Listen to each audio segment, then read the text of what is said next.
The problem is not that you have a good heart. The problem is how you let people use your good heart. It's not because you are a good person that's the problem. The problem is that you keep on finding the need to try and play God in other people's lives. You keep on trying to find the need to help other people and help other people with their feelings and emotions while neglecting your own, all in the name of kindness. But you're also compromising your own healing. And let me tell you this, that's not kindness. That's people pleasing. When you have to self-abandon yourself in order to help somebody else find themselves, that's people pleasing. You need to understand this. When it comes to love, and you might have heard this before, love thy neighbor as you love thyself. That means you have to love yourself first in order to love someone else. People pleasing doesn't come from kindness. It comes from fear. The fear of being rejected, of being disliked, of not feeling enough. Somewhere along the way, you started believing that your worth is tied to what you do for others. So you keep giving. You give your time, your energy, and your peace until you're left empty. And the people you're bending over backwards for, they don't always appreciate it. Some people will take and take and take until there's nothing left. Let me ask you this. When was the last time you did something truly just for yourself? Or have you been too busy sacrificing your happiness so someone else can find theirs? The harsh reality is this. People who take advantage of your kindness are not concerned with how you feel. They see your willingness to help as a resource to exploit, not a gift to be appreciated. And you let it happen because you fear losing them. But here's the hard truth. People who stay in your life only because you never say no were never meant to stay. For many of us, this behavior comes from childhood. Maybe you grew up in a home where love was conditional, where being quiet and agreeable was how you stayed safe. Maybe you learned that saying no meant disappointing the people you cared about the most. You was praised for being the good kid, the one who didn't make trouble, who always put others first. In life, as a kid, that was me. Always a good kid in school or at home because I was fearful of being punished or making a mistake. And now, as an adult, that's what you keep doing. Somewhere along the line, you equated love with self-sacrifice. But love that demands you to diminish yourself isn't love, it's control. And here's what happens when you don't break free from that mindset. Care about what other people think, and you will always be their prisoner. You live your life for others, constantly wondering what they think about you, constantly trying to meet their expectations. And in the process, you lose sight of who you really are. Do you say yes because you want to help, or because you're afraid of what will happen if you say no? Do you go along with things just to keep the peace, even when it means destroying your own peace? Or do you feel resentment building up because you're giving so much and receiving so little? If you answer yes to any of these questions, you're not alone. But it's time for a change. Here's what people don't tell you about being a people pleaser. It doesn't earn you respect. It earns you exhaustion. People who constantly say yes to everyone end up saying no to themselves. Every time you agree to something that doesn't align with your needs, you chip away at your self-worth. You're not being kind. You're abandoning yourself. And guess what? The people you're so desperate to please, they don't respect you for it. Familiarity breeds contempt. They start to expect your sacrifices.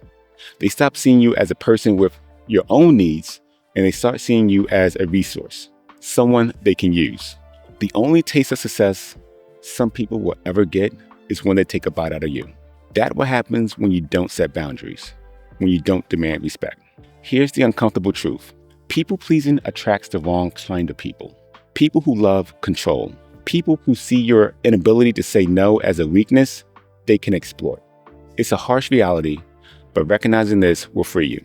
So how do you stop? You set boundaries. A boundary is the line that separates you from someone else.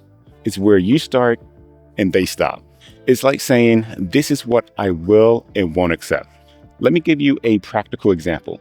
If someone calls you at 2 a.m. for a favor and you say yes, even though you're exhausted, you just taught them that your needs don't matter. But when you set a boundary, when you say, no, I can't help you right now, you teach them how to treat you. This is what I had to do with family. I had to set a boundary with my family members and my money. And it's really funny because family tends to think that they are entitled to your success and resources just because they raised you. And I mean, that's something that they were supposed to do. But the hardest part of setting boundaries is the fear that people won't like you. And some people won't because they like the version of you they could take advantage of. But listen to me, you're not losing good people. You're losing people who were never good for you in the first place. People pleasers live for validation. You want everyone to like you, to approve of you, to clap for you. But let me tell you something. No matter what you do, not everyone is going to like you. You could be the kindest, most selfless person in the world, and someone will still find a reason to criticize you. I mean, that's life. But even worse, the approval you get when you're being someone that you don't feel real is not real because you're not that person. They're not clapping for you. They're clapping for the version of you that's performing for them. The day you stop caring about being liked is the day you find freedom. You don't need someone else's approval. The only approval you need is your own. When you stop living for other people, you start living for yourself. You realize that you don't have to prove your own worth to anyone. Your worth is already there. Remember what I said about in the beginning? Love thy neighbor as you love thyself. That means loving yourself comes first. Not second, not third, but first. You cannot pour into others if you're empty. You cannot heal others if you are broken. You cannot be truly kind to anyone else if you're not kind to yourself first. Self-love isn't selfish, it's necessary. When you love yourself, you set boundaries. You protect your time and your energy. You learn to say no without guilt, and you surround yourself with people who respect your no. Because real love from family, friends, or a partner doesn't require you to self-destruct. Here's how you can start breaking the cycle of people-pleasing today. First, practice small no's. The next time someone asks you for something that you don't want to do, just say, "Let me get back to you." Give yourself time to think before you respond.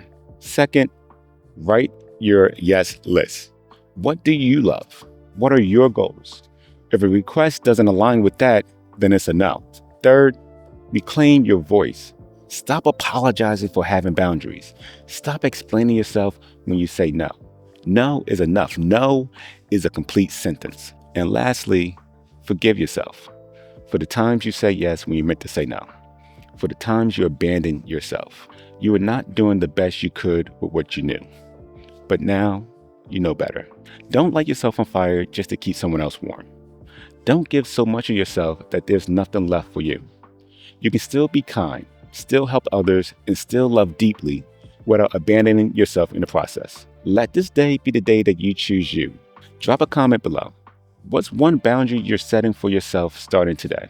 I'll see you in the next video, but remember, you are worthy, you are enough, and you don't need to prove that to anyone. Till next time, peace.